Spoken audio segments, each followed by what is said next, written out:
Master Hand gave Chris a job, at last, but it only has, firepower abilities. PK Fire. Woo. Once more, Chris was cursing his dumb luck. You gave me a cripple job? Do you really want me to make a difference in a battle or not? I can't believe how much pressure you're putting on me. All right then, Chris. Show me you'll at least fight back in a pretty serious fight against a living being that's fully sentient. And to make a point, don't count on Lucario for support, as if he's not even there to help. Imagine you're just you against, say, Gallium. Ellipsis. But I'm pretty sure Gallium was only in Super Smash Bros. Brawl, and given the fact that they haven't fucking played it, need I remind Aura Channel Chris? They haven't played the game. Talking about Gallium won't mean anything to him. I'm pretty sure it's just a boss in that game, but I shouldn't know that. I'm too much of a fucking nerd, frankly. But well, I'm not sure. I don't know. Maybe he was in Melee. I don't know. I never played that one.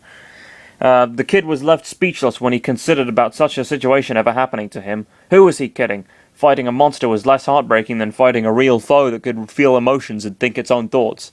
It dawned on Chris that the chance to even going so far as to killing a sentient being just for the sake of keeping his own life safe was possible. That was a terrible sentence. Ness's world was filled with odd creatures that made no sense to live. It was like a tutorial world for him before the serious stuff showed up. Oh, fancy that. I don't feel that confident, Chris admitted, Lucario looking sad. I don't have a lot of courage like Lucario here. Sorry for ruining the mood, but it has to be done this way, the hand said. Don't worry about not being able to use all of Ness's powers. Those locked powers will eventually unlock themselves as you build up experience in battles. I'm not saying you're leveling up or anything. Who knows? During a battle, you may learn new skills on the go. I encourage you to assist your murdering partner and anyone else you come across with your presence. I am still testing you out, you know. Lucario smiled apologetically. Chris, you have me. I'll prevent the day where you have to fight alone by fighting together against our enemies. Hopefully experience can leak to you, he reassured his trainer. I made my choice, so I guess there's no complaining about it, Chris said. This sucks, though. You can complain about it all you want. Somebody like you would do that during their first missions, the hand said. Yeah, no. Keep on, encourage him. Keep on. Complain as much as you want, Chris. That's not tiresome at all. Keep going. As much as you want. Complain.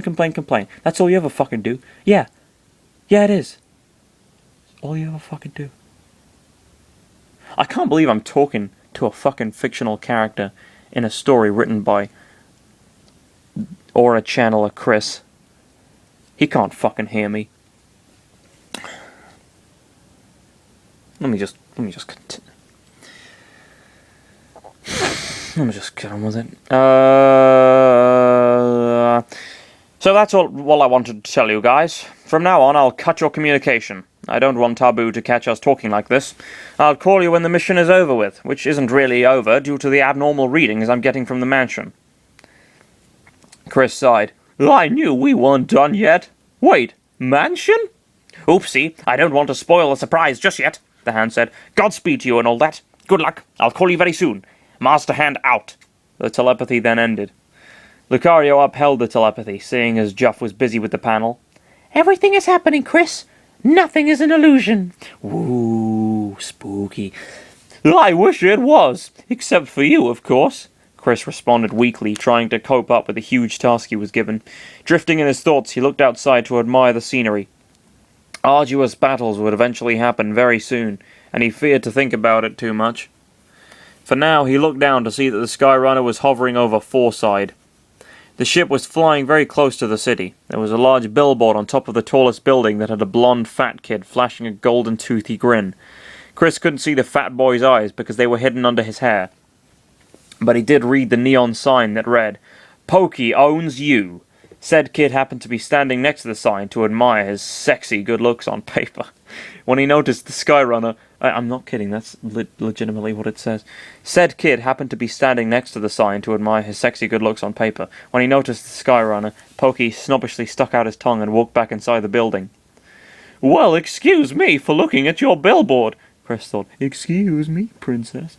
Lucario had seen the scene, and he growled mentally. Again, no, that doesn't... Okay. The two got bored of sightseeing the cloudy setting that they decided to rest. Half an hour later, the ship suddenly rocketed to the sides, making the sleeping duo wake up, alarmed. Almost getting a heart attack, Chris looked outside. Somehow everything had turned dark, but he could see the moon in space. What? At least that was everything he could make out from the violent shaking of the ship. Whoa, what's going on? He shouted as Lucario kept a tight grip on him. Juff was frantically controlling the ship from the panel. A quick glance at the gas gauge told him they ran out of fuel. The ship ran out of fuel, Juff yelled. I'm doing my best to keep it from plummeting down. The other kids started breathing in and out. The outside indicated that they were far above the ground. A fall that high up would most likely kill them all, except for Lucario, Chris doubted, though that wasn't important to think. That's a little bit important to think. He is your friend. Can we make it? Lucario yelled, growling occasionally. Okay, can growl make it? No. Fuck. No, Juff finally said once the arrow hit dead bottom on the gauge. I'm doing...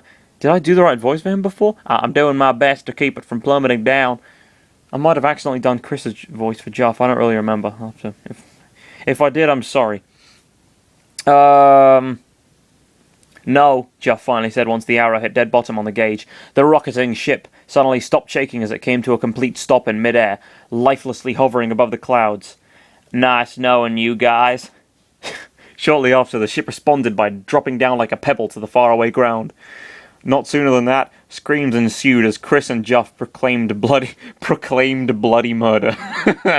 Like a town crier.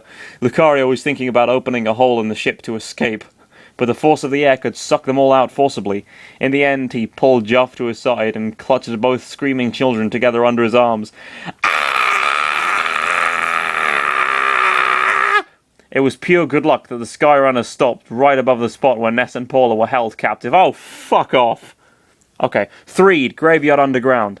Feeling as if an entire day had gone by already, the two children started eating their sandwiches after so much nagging coming from Ness and his grumbling stomach. Annoyance triumphed over Paula, but she couldn't complain. She was very hungry as well. This has to last us, she emphasized as Ness voraciously ate his sandwich. I'm giving us 10 hours before we resort to cannibalism. Shruck. Ness spoke with his mouth full. Paula dodged the sight by looking away. He swallowed his food. I'll go crazy and start blasting that door over there until it gives away. A serious dose of PSI rockin' alpha is all I need. I think it's PSI. Paula shook her head. That'll exhaust your mind. I won't do that, she said. But if you want to give it a shot, go ahead. Don't complain when you start getting headaches because I didn't stock pills up for this. By the way, a serious dose of PSI rockin' alpha. Oh yeah, that's the lamest thing I've ever read. Ness mumbled with relief as he let the sandwich's taste satiate his tongue. He trailed off with pleasure. Just let me enjoy eating this sandwich before it goes to waste. Man, I'm glad I bugged you to eat this. Paula sarcastically smiled. Do be careful now, Ness, she said. Oh shit, I'm almost finished. I won't spoil the food, but Destiny likes to ruin the mood when people say that kind of thing. Ness rolled his eyes at her. Sure, he drawled on. Destiny then responded by dropping a large object on the cave from the newly broken rocky ceiling. Both children gasped loudly before the abrupt force of the crash pushed dust and rock everywhere. The two PSI children stumbled and fell on their backs, losing the grips on their food as the cave became filled with dust. They screamed loudly, confused as to what was happening. Amidst the dust cloud, Ness uncovered his head to forward. His eyes widened in shock at the scaring sight before him. His sandwich, its ingredients covered in dust and separated violently across the ground, mocked him. A mocking sandwich. The Onett boy then bellowed to the ceiling. I had a friend tell me how to pronounce Onett. I don't know if that's it. On it, I think it is. The Onett boy then bellowed to the ceiling, cursing Destiny harshly for toying with him and ignoring the unknown sets of coughs coming from the wreckage. My sandwich! No! To be continued. Author's note. The oddness gets odder. Oh, come on, my world isn't that odd, Ness complained. We're children capable of burning monsters with our minds, Paula said. I can't burn people with my mind, but what I can really do is fix broken machines, Joff said. And I can blast foes with a single force palm, Lucario said. Thank you for reminding us how brutal you can be, Chris trailed off. That's it. Ho ho, funny. Would you like to save your data? Yes. Overwrite file? Yes. Threed, Chris, Lucario, Jeff, Ness, Paula. Now the first arc has reached the most important point, the eventual meeting with the first Smasher.